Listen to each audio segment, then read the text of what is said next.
ஹல்லேலூயா, ஹல்லேலூயா. 7 கடைசியான வார்த்தை. ஆமென். ஹல்லேலூயா. 7 என்றாவே என்னது? பரிபூரணம், பூரணம் இல்லையா?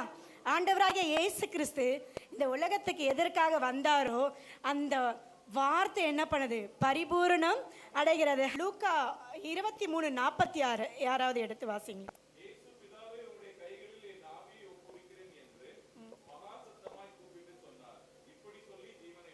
ஆமென். ஹல்லேலூயா.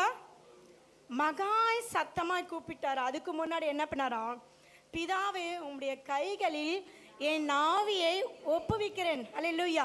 இந்த வார்த்தை ஒரு அதிகாரம் உள்ள வார்த்தை. ஆமென். ஹல்லேலூயா. ஏனென்றால் ஜீவனை கொடுப்பதற்கும் ஜீவனை எடுப்பதற்கும் நம்முடைய ஆண்டவராகிய இயேசு கிறிஸ்து ஒருவருக்கே மட்டும்தான் என்னது? அதிகாரம் உண்டு. இந்த வார்த்தை எப்படின்னா அதிகாரம் உள்ள வார்த்தைங்க. இந்த வார்த்தை அங்கே வல்லமை உள்ள வார்த்தை மட்டும் இல்லை. அதாவது நம்ம சொன்ன எல்லாரும் எனக்கு முன்னாடி பேசின எல்லாம் என்னது? தீர்க்க தரிசன வார்த்தைகள் முழுமையாக நிறைவேறப்பட்ட வார்த்தை என்னது? இந்த 7வது வார்த்தை இல்லையா? எதுக்கு? ஆதியாகத்திலிருந்து தாவீது பேசினது எல்லாமே என்னது? எதற்காக கர்த்தர் இந்த உலகத்துக்கு வந்தாரோ அந்த வார்த்தை என்னதான்?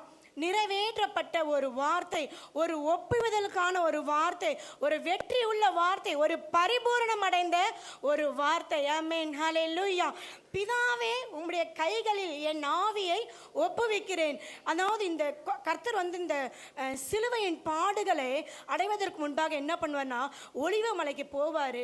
என்ன சொல்லி முதலாவது அந்த ஜெபிப்பார்னா, பிதாவே இந்த பாத்திரம் என்னது?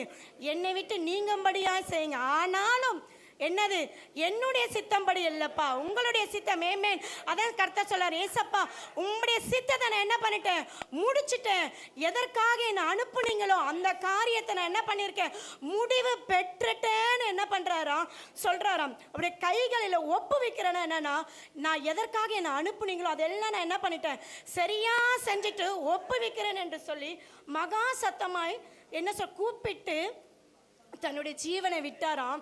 யோவான்ல பார்த்தீங்களா இருக்கும், தலையை சாய்த்து ஜீவனை விட்டாராம். இங்க மகா சத்தமாயினா, அவர் மகா சத்தமாயினா ஒருவேளை அவருடைய மாம்ச பலவீனமா இருக்கலாம், ஆனா எப்பொழுது அவர் ஆவி என்ன பண்ணுது? உற்சாகமாய் உள்ளது என்பதை நமக்கு என்ன பண்றாரு? அவரு காட்டு. அதனால என்ன பண்ணாரு? எந்த சூழ்நிலை வந்தாலும் தன்னுடைய என்னது மாம்சத்துல குத்தி இருக்கலாம், அடிக்கப்பட்டிருக்கலாம், முள்மூடி சூட்டப்பட்டிருக்கலாம், ஆனா என் மாம்சம் என்ன பண்ணுது? பலவீனம் தான். ஆனா எப்பொழுது என்ன பண்ணுது? என்னுடைய ஆவி என்ன பண்ணுது? உற்சாகமா உள்ள. அதாவது மகா சத்தமாங்க. அதாவது பாடுகள் இப்ப எல்லாரும் அந்த வாசங்கள்ல அதை நம்ம ஒரு 1.5 மணி நேரத்துல 2 மணி நேரத்துல முடிக்கிறோம். ஆனா கர்த்தர் காலையில இருந்துங்க மாலை வரைக்கும் தொங்கின்னு இருந்தார்னா அந்த சத்தம் எங்கிருந்து வந்திருக்கும்? கண்டிப்பா ஒரு மாம்சம். அதாவது நம்ம வேதத்துல வாசிக்கிறோம், அவர் என்னவாம்? அவர் உலகத்துல இருக்கும் போது 100% என்ன மனிதனாகவும் மண்டப கடவுளாக வாழ்ந்தாருங்க. ஹல்லேலூயா. அதனால தான் அவரோட ஆவியில களி கூர்ந்து மகா சத்தமாய் கூப்பிட்டார். அத்தனை வேதனைகள் நிறைந்தவராக தான் அன்னைக்கு இருந்தார். ஆனா அந்த துன்ப சூழ்நிலையில என்ன பண்ணாரு? மகா சத்தமாய் கர்த்தரை நோக்கி கூப்பிட்டார். அங்க ஒரு துதித்தல் இருந்தது, அங்க ஒரு ஜெபம் இருந்தது. ஹல்லேலூயா. எந்த சூழ்நிலை வந்தாலும் என்ன பண்ணார்? பிரச்சனைகள் பாரங்கள் வந்தாலும் என்ன பண்ணார்? அவரு தன்னுடைய தேவனை நோக்கி என்ன பண்ணாரு? கூப்பிட்டார். ஹல்லேலூயா. அங்க ஒரு நம்ம பார்க்கிறோம், பிதாவை என்ன பண்ணாராம்? பிதாவுடைய கைகளில் என் ஆவியை ஒப்புவிக்கிறேன். ஹல்லேலூயா. ஒப்புவிக்கிறேன். அதுமா சரண்டர். அன்னைக்கு ஆண்டவராகிய இயேசு கிறிஸ்து எதற்காக வந்தாரோ அங்கே டன், வெல் டன், டன், முடிச்சிட்ட, எல்லாம் முடிந்ததுன்றத கர்த்தர் சொல்றாரு. இன்னைக்கு நம்ம பார்த்தோம்னா நாம கூட என்ன பண்றோம்? ஒரு நாள் வரும் இல்லையா, நம்ம எல்லாவற்றையும் என்ன பண்ணோம்?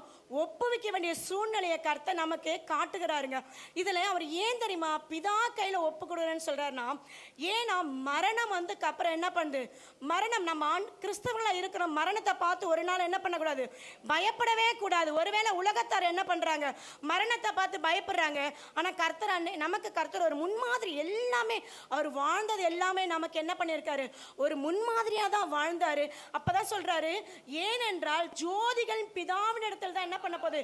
நம்முடைய ஆவி போக போகுதுங்க. நம்ம வேதத்துல வாசிக்கிறோம், உயரே ஆவியும் மனுஷனுடைய ஆவியும் தாழ என்ன பண்ண மிருகத்தின் ஆவியும் போதா. அப்படி நம்முடைய ஆவி எங்க போக போகுது? ஆண்டவராகிய இயேசு கிறிஸ்துவினிடத்துல தான் போக போகுது. அதான் அவர் சொல்றாரு, பிதாவின் இடத்துல தான் என்ன பண்ண போகுது? நம்முடைய ஆவியை நாங்கள் ஒப்பு கொடுக்குறேன். ஆனா என்ன பண்ண நம்ம கூட என்னன்னா நம்முடைய ஆவி ஒரு நாள் ஒப்பு கொடுக்கக்கூடிய சூழ்நிலை வரும். அதான் நம்ம கிறிஸ்தவங்களாக இருக்குது 2 காரியம் தாங்க நம்மளை பிரிக்கும். ஒன்று மரணம், 2வது ஆண்டவராகிய இயேசு கிறிஸ்து வரும்போது நம்ம மத்திய வானத்தில் நம்ம பறந்து சொல்ல போகிறோம்.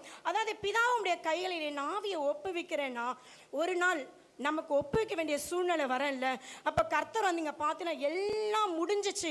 எதற்காக கர்த்தர் அனுப்பப்பட்டார்? அந்த காரியத்தை கர்த்தர் ஒரு நாள் என்ன பண்ணல, அவர் பின்வாங்கியே போல. இதை தான் கர்த்தர் அப்படி சொல்கிறாரு. நாமும் அன்னைக்கு மரியாதை பார்த்து தேவதூதர் சொல்கிறாங்க, கிருபைப்பட்டவளை வாழ்கன்னு சொல்லி அவருடைய பேரை இயேசுன்னு சொன்னாங்க. ஆனால் நம்மளும் கர்த்தர் என்ன சொல்லியிருக்காருன்னா, தாயின் கருவில் உருவாக முன்னமே நமக்கும் கர்த்தர் என்ன சொல்லியிருக்காரு, பேர் சொல்லி நம்மளையும் கர்த்தர் என்ன பண்ணியிருக்காரு, அழைத்திருக்காரு. ஹல்லேலூயா. நமக்கும் கர்த்தர் ஒரு பேர் சொல்லி அழைத்திருக்காருல. நம்மளை கர்த்தர் இந்த உலகத்துக்கு அனுப்பியிருக்காருன்னா எல்லாத்துக்கும் ஒரு நோக்கம் உண்டு. ஹல்லேலூயா. நம்முடைய வாழ்க்கையில நாம ஒரு நாள் என்ன பண்ணோம், நியாய தீர்ப்பு நாளில் நின்று என்ன பண்ணோம், ஒப்புவிக்க வேண்டிய நிலை வரணும். ஹல்லேலூயா. கர்த்தர் நம்மளை எதற்காக அழைத்தார் இந்த உலகத்துல, அந்த நேரத்தில் நம்மள போய் சொல்லணும், கர்த்தாவே என்ன பண்ண, ஒப்புவிக்க வேண்டிய சூழ்நிலை. ஹல்லேலூயா. ஹல்லேலூயா. ஒப்புவிக்கணும்னு எப்படி தெரியுமா, சரண்டர். எல்லாவற்றையும் நம்ம என்ன பண்ணோம், சொல்லணும். அதாவது கர்த்தர் காலங்களையும் நேரங்களையும் என்ன பண்ணக்கூடாது, நம்ம வீணடிக்க கூடாதுங்க. கர்த்தர் என்ன பண்ணாரு, இந்த உலகத்துல வாழும் போது ஒரு நாள் கூட அவர் என்ன பண்ண வீணா விருதாய் திரிஞ்சு போகவே இல்லை. அதாவது மலைகள் தோறும், காடுகள் தோறும், கிராமங்கள் தோறும் என்ன பண்ணாரு, சுற்றி திரிந்தவராய் என்ன பண்ணாரு, தரித்திரத்துக்கு சுவிசேஷத்தை சொல்ல. ஹல்லேலூயா. ஹல்லேலூயா. யாருக்கு சுவிசேஷத்தை சொல்ல, தரித்திரத்துக்கு சுவிசேஷம் சொல்லதான் கர்த்தர் அனுப்பப்பட்டார். ஏனென்றால் நம்முடைய பாவங்களை என்ன பண்ண, அவர் சுமந்து தீர்க்க வேண்டாம். ஹல்லேலூயா. நம்ம அந்த ஒளிய மலையில அவர் சொல்லும் போது, பிதாவை இந்த பாத்திரம் என்ன பண்ணுங்க நீங்கட்டோனாரு. ஆனா அடுத்த நிமிஷம் என்ன சொல்றாரு, இல்ல இல்ல உங்களுக்கு சித்தமா இருந்தால். ஹல்லேலூயா. ஏனென்றால் ஆண்டவராகிய இயேசு கிறிஸ்து ஆதினத்தில் சொன்ன சித்தம்னா ஒரு ஆடு அடிக்கப்படணுங்க, ஒரு பிரதான ஆடு அடிக்கப்படணும். பிரதான ஆசாரியர் அக்கா சொன்னது போல அந்த பலியிடம் நேரத்திலும் நம்முடைய ஆண்டவராகிய இயேசு கிறிஸ்து பிரதான ஆசாரியனாய் கர்த்தர் ஒரே தர பலியாக அங்க பலியானார். ஹல்லேலூயா. இனி ஆடுகள் தேவையில்லை. நானே என்ன பண்ணிட்டேன், அன்னைக்கு எத்தனையோ லட்சம் ஆடுகள் ஓடிக்கொண்டிருந்தது. அன்று கொல்கத்தா மலையில என் ஆண்டவராகிய இயேசு கிறிஸ்துவின் ரத்தம் அங்கே பாய்ந்து ஓடிக்கொண்டிருந்தது. ஹல்லேலூயா. ஹல்லேலூயா. அந்த நேரத்திலும் கர்த்தர் என்ன பண்ணார், சுகத்தை கொடுத்தார். ஹல்லேலூயா. ஒப்புவிக்குதல். ஓரா சந்தரா குரதியாரா அந்தரலரியா ஓரியலந்தரியா குரதிலியரா. இன்னைக்கு கர்த்தர் ஒப்புவிக்குதல். ஓரியலரா. எத்தனை தாளந்துகளை கர்த்தர் நம்மளுக்கு கொடுத்திருக்கார். ஓரியலரியா. ஹல்லேலூயா. ஜீசஸ். ஹல்லேலூயா. ஒப்புவிக்கணுங்க. ஆண்டவராகிய இயேசு கிறிஸ்து வரப்போகிறார். ஹல்லேலூயா. ஒப்புவிக்கிறதுக்கு நம்ம எல்லாம் ரெடியா இருக்கிறோமா, இல்ல மறைச்சிட்டு இல்லையே சப்பான்னு சொல்ல போறோமா? ஹல்லேலூயா. இன்னைக்கு நம்ம ஒப்புவிக்கிறதுக்கு ரெடி ஆகணுங்க. ஹல்லேலூயா. ஆமென். ஹல்லேலூயா. நம்மளுடைய கிறிஸ்தவருடைய நம்பிக்கை, என் ஆண்டவர் மரித்தார், 3ஆம் நாள் உயிரோடு எழுந்தார், மீண்டுமா நியாயாதிபதியாய் வரப்போகிறார். ஹல்லேலூயா. அந்த நியாயஸ்தலத்தின் முன்பாக ஒப்புவிப்பதற்கு தைரியம் உள்ளவர்களாய். ஹல்லேலூயா. ஒப்புவிப்பதற்கு தைரியம் உள்ளவர்களாய். ஹல்லேலூயா. இன்னைக்கு காலங்களையும் நேரங்களையும் நம்ம வீணடிக்க கூடாதுங்க. ஒப்புவிப்பதற்கு நம்ம தைரியம் உள்ளவராய். ஹல்லேலூயா. ஏனென்றால் நம்ம ஆண்டவராகிய இயேசு கிறிஸ்து எல்லாவற்றுக்கும் நமக்கு முன்மாதிரியாய் வாழ்ந்திருக்கார். அவர் எதற்காக இந்த உலகத்துக்கு வந்தாரோ ஒரு இமையில கூட அவர் தவறி போலங்க, ஒரு இடத்துல கூட அவர் தவறி போல. ஹல்லேலூயா. எதற்காக வந்தாரோ அந்த நோக்கத்தை சரியாய் முடித்து தாங்க அவர் ஜீவனை விட்டார். ஹல்லேலூயா. அப்படி சொல்லி தான் என்ன பண்ணாரு, ஜீவனை விட்டார். இன்றைக்கு நம்மளை பார்த்து கர்த்தர் என்ன சொல்ல, என்னையும் உங்களை பார்த்து என்னமா, கர்த்தர் நம்மளை பேர் சொல்லி அழைத்திருக்கிறார். அவருடைய வருகைக்கு வரும்போது ஒப்புவிக்கிறதுக்கு நம்ம இன்னைக்கு தகுதியா இருக்கிறோமா? ஹல்லேலூயா. அதுதான் இன்னைக்கு கர்த்தர் நம்ம இடத்துல கேட்கிறோம். எத்தனையோ குட் ஃப்ரைடே வரும், எத்தனையோ ஈஸ்டர் வரும், எத்தனையோ நாட்கள் இந்த வார்த்தைகளை கேட்டு கேட்டு போயிட்டு இருப்போம். ஆனால் இன்னைக்கு பேசின எல்லா வார்த்தைகளும் கர்த்தர் நமக்கு தீர்க்க தரிசனமாய் சொன்ன வார்த்தைகள். அவர் கடைசியில் சொன்னது ஒப்புவித்தல், சரண்டர். அது எல்லாம் முடிஞ்சிருச்சு. ஏன்னா எனக்கு ஏற்கனவே கர்த்தர் என்ன பண்ணாரு, ஆதியாகத்திலிருந்து சங்கீதத்திலிருந்து தாவீதிலிருந்து எல்லாத்துக்காக சொல்லப்பட்டாங்களோ நான் எல்லாத்தையும் என்ன பண்ணிட்டேன். அதாவது கர்த்தர் என்ன பண்ணார், எதற்காக வந்தாரோ அதை சரியாய் முடித்து மகா சத்தமாய் கூப்பிட்டு என்ன பண்ணாரு? ஜீவனை விட்டார். ஹல்லேலூயா. நம்முடைய ஆண்டவராகிய இயேசு கிறிஸ்து ஜீவனை எடுக்கிறதுக்கு யாராலையும் முடியவே முடியாதுங்க. ஏனென்றால் அந்த ஏன் கர்த்தர் மகா சத்தமிட்டு ஜீவனை விடுறான்னா, அதற்கு முன்னாடி தான் பார்த்தீங்களா, அங்கே இருக்க எல்லாரும் என்ன பண்ணுவாங்க? எத்தனையோ பேர் நீங்கள் ரச்சித்தீங்களே, உன்னை நீயே ரச்சித்து கொள்ளுப்பான்வார். ஆனால் கர்த்தர் அங்கே என்ன பண்ண மாட்டார்? வாயை திறக்க மாட்டார். ஆனால் அவருக்கு முன்னாடி தான் இந்த வார்த்தை என்ன பண்ணுறாரு? தன்னுடைய ஜீவனை விடுறதுக்கு என்னது? அவருக்கு மட்டும்தான் அதிகாரம் உண்டு. ஹல்லேலூயா.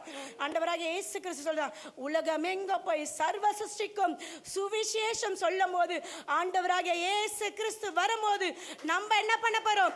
ஒப்புவிக்க போறோம். ஹல்லேலூயா. இன்னைக்கு கர்த்தர் ஆண்டவராகிய இயேசு கிறிஸ்துடைய வருகை மிக மிக மிக மிக சமீபங்க. ஏன்னா உலகம் ஆயத்தமாடுச்சு, எல்லாமே ஆயத்தமாடுச்சு. இன்னைக்கு நம்மளுடைய பெற்ற தாளந்துகள் ஒருத்தருமே சொல்ல முடியாது எனக்கு ஒரு தாளந்தம் இல்லைன்னு சொல்லவே முடியாது. கர்த்தர் வரும்போது எல்லாருக்கும் கர்த்தர் ஒரு தாளந்தை கொடுத்துருக்காரு. என்ன தெரியுங்களா?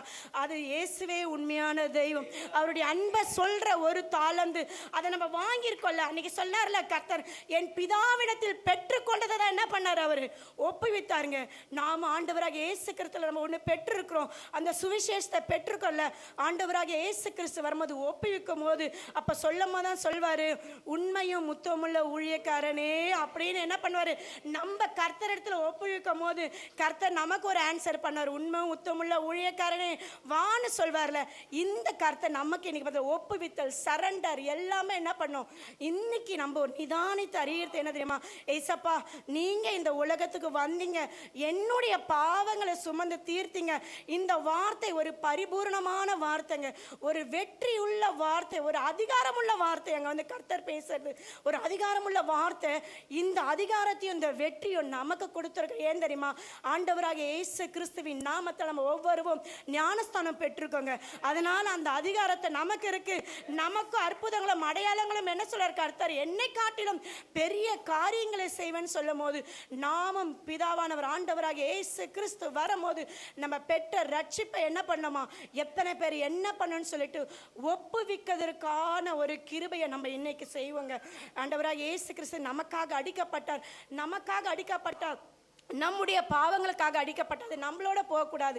இந்த சுவிசேஷத்தை என்ன பண்ணமா? உலகத்தின் கடைசி பரியந்தம் போய் என்ன பண்ணும்? சொல்றதுக்கு நமக்கு திராணி உள்ளவர்களா இருக்கணும். ஆமேன். கர்த்தர் தாமே ஆசீர்வதிப்பாராக. ஆமென்.